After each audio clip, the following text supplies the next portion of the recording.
tuliwazidi wapi? Hapo ndo patamu. Kwanza katika siku ambayo madunduko unapaswa kushukuru Mungu kukutana na Yanga Princess ni leo. Kwa sababu kwanza Elieti alikuwa injury. Neema Poa kuepo.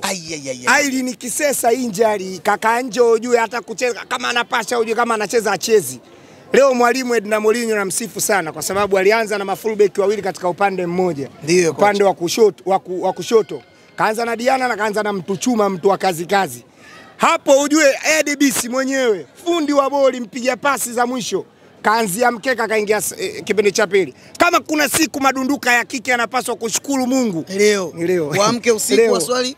Alafu leo tulikuwa na wachezaji wa Yanga Princess 18 wako kwenye mfungo wa mwezi mtukufu wa Ramadhani. Wote wamefunga. Yaani wote wamefunga, madunduka yote yalikuwa makobe pale kila sana kijida. Edna Mourinho anaendeleza ubabe kwa Simba Princess, Simba Queens. Kabla hajaondoka aliwafunga Taifa, akarejea akawapiga tena hapo kwenye ngao ya jamii. Ndio mbabe wao unaweza kusema. Yaani kama kuna kocha anaweza. Afu ni aibu mwanaume kufungwa na mwanao.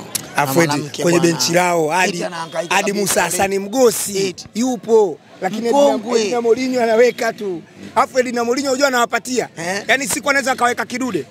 Chomoa na wewe. Siku anaweza kamwa leo mimi nawafunga ninavyotaka. Yaani anawaadabisha, anacheza. Unajua Simba kabisa wanafuata mfumo wa Mourinho. Yaani wanamsikiza Mourinho. Mourinho akisema leo nimekuja kukaba, na yenyewe anakaba.